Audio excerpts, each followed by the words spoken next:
In Avatar, the blue Na'vi aliens and floating mountains steal most of the attention. But hidden in the background of the story is one of the most realistic interstellar propulsion designs ever created for a movie.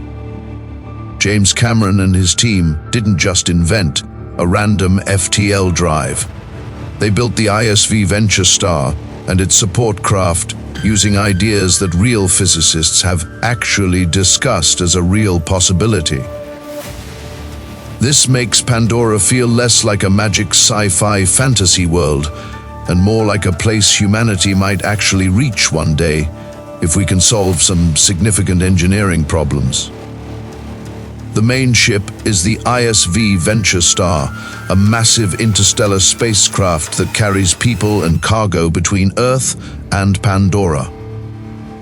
This spaceship travels through space with a long truss, 2 big engine pods, and a large boxy payload. Venture Star isn't a rocket in the normal sense. The big square structures at the front of the ship are actually the vehicle's folded sail. Huge laser arrays close to Earth fire at the reflective sail for months, slowly pushing the ship to around 70% of the speed of light. That's what makes Avatar vastly different from other sci-fi propulsion systems. Getting to Pandora isn't about one ship. It requires an entire megastructure in space dedicated to blasting the sail with energy until it reaches cruising speed. It's an idea that comes straight from serious physics. Photons, which are the particles of light, have no mass, but they do carry momentum. Reflecting them off a mirror gives them a tiny push. With an enormous sail and a powerful enough laser, that tiny push can seriously add up. But a laser array that can accelerate a starship is not a small science project. It would need to draw power on a scale of entire nations, perhaps even a significant percentage of today's total energy output of the entire planet. The heavy engines at the front of the ship are saved for slowing down as the ship nears Alpha Centauri and for maneuvering when it reaches Pandora. This is why the engines are in a tractor configuration, pulling the payload from the front instead of pushing it from behind. If the engines were at the back, the exhaust from the antimatter and fusion reactions would be thrust straight into the ship and most likely vaporizing it. By putting them forward on a boom and angling the exhaust outward, the designers direct that deadly blast cone safely away from the crew modules and cargo. That boom is another nice bit of realism in Avatar. The long spine is a tension truss made from advanced carbon nanotube composites. It is designed to be pulled, not pushed, like a rope stretched tight between the engines and the payload. Structures built for tension can be much lighter than ones built for compression, which matters when every extra kilogram makes your ship harder to accelerate. You can almost think of Venture Star as an interstellar truck, with the engines at the cab up front and the payload and modules at the back as the trailer.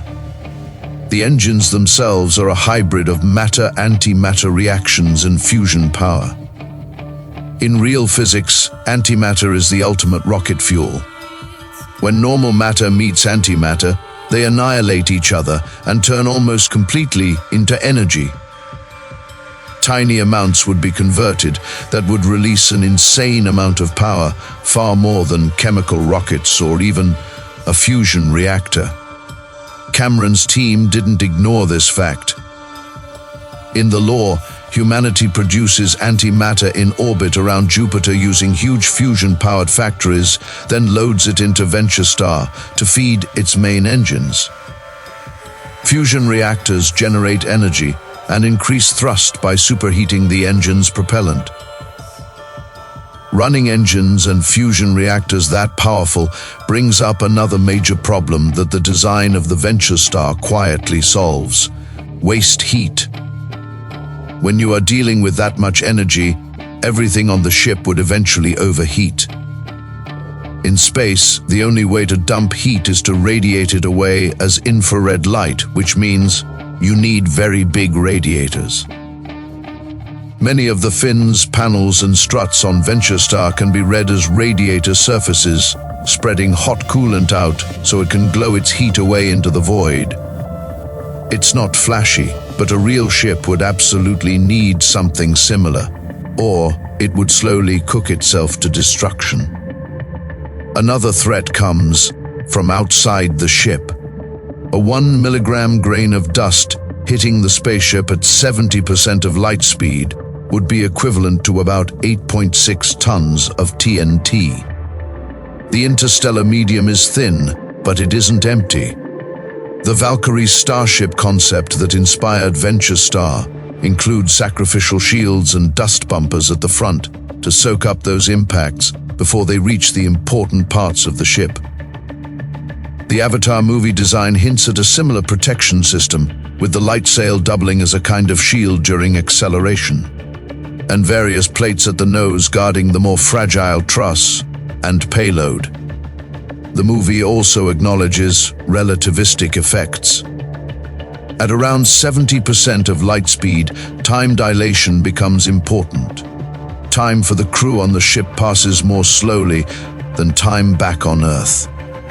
In Avatar, the trip to Alpha Centauri takes about 6.7 years from Earth's point of view. But the crew of the Venture Star experience a shorter time frame, just under 5 years. The movie uses a cryosleep system. The passengers lie frozen for most of the journey. From a technical point of view, it's almost part of the propulsion system. If you can put everyone into suspended animation, you don't need to haul as much food, water, or air, and significantly cut down on living space. Freezing the crew is how you cheat the life support side of the equation, so the engines can focus on pushing cargo, not transporting a massive city. But there are other lethal aspects to traveling through interstellar space that need attention. If you look closely at the Venture Star, the long truss separating engines, payload, and crew isn't just a cool-looking style choice. In any drive based on antimatter and fusion, intense radiation is a major problem for organic life. Gamma rays and high-energy particles pour out of the exhaust. You don't want your people or your sensitive cargo anywhere near it, so the engines sit far out on a boom. The crew modules and cargo containers are placed behind them, with lots of empty structure in between. That distance, along with shielding, gives the people on board a chance to survive multiple trips. Engines that are positioned away from the main structure, with the payload at the opposite end. Interstellar travel is treated as slow, heavy, and expensive. Each trip requires huge preparation and energy, maintaining the idea of just how hard space travel really is. It also sets up the mood of the story. If you zoom out, you realize Venture Star is not a one-off experiment. In the background lore, there is an entire fleet of ISVs, each one on its own years-long path between Earth and Pandora. That long pipeline explains why the RDA thinks in decades, not months, and why losing even one ship would be such a huge financial loss. Even with all its realism, Avatar still has to cheat in some areas. The sheer amount of antimatter required for repeated trips would be staggering. Building and powering the laser array that pushes the light sail would be a planetary-scale project, but that's the good kind of science fiction cheating. The movie doesn't break the fundamental laws of physics. It assumes that future engineers solve problems we haven't cracked yet, using technologies that grow naturally from things we already understand, in theory. But we have only talked about the journey from Earth to Pandora. The return leg, and what it means for the people who choose to leave Pandora behind, comes with its own massive problems. Engineers in the sci-fi world of Avatar had to solve these major obstacles, which we investigate in Part 2 of James Cameron's Avatar Propulsion Systems.